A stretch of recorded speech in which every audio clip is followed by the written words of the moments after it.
Blood mouth club এই বছর থেকে শুরু করছে অসিত চৌধুরী স্মৃতি আমন্ত্রণমূলক ফুটবল টুর্নামেন্ট।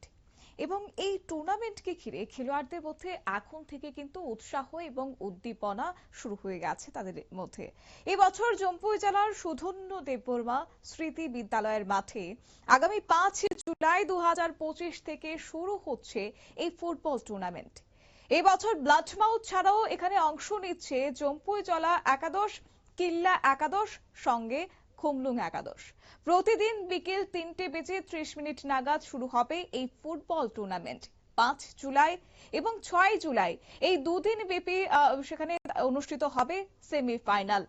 8 জুলাই তারিখে অনুষ্ঠিত হবে ফাইনাল ম্যাচ। এই টুর্নামেন্টের উদ্বোধন করবেন স্থানীয় বিধায়ক মানব দেববর্মা।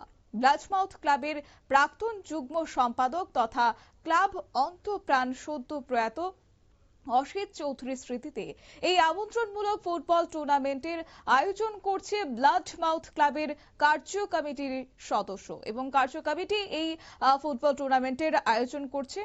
আগামী 8 জুলাই তারিখে অনুষ্ঠিত হবে ফাইনাল ম্যাচ এবং যেখানে দুদিন ব্যাপী অর্থাৎ 5 জুলাই এবং 6 জুলাই তারিখে কিন্তু দুটি সেমিফাইনাল রয়েছে, তারপরই হবে ফাইনাল ম্যাচ। এই টুর্নামেন্টের উদ্বোধনী অনুষ্ঠানে সেখানে বিশেষ অতিথি হিসেবে থাকবেন বিধায়ক মানব দেববর্মা।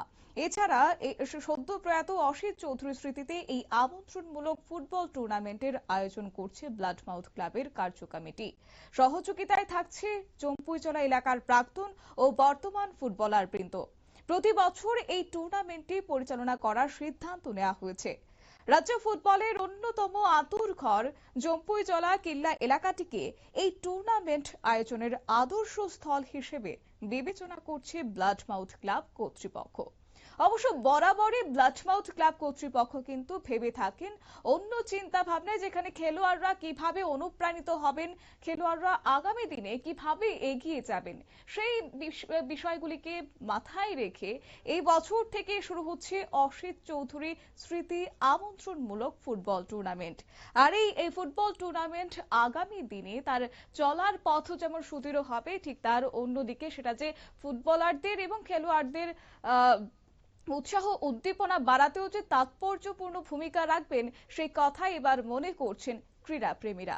নিয়ে নিচ্ছি ছোট্ট একটি বিজ্ঞাপন বিরতি, সঙ্গে থাকুন।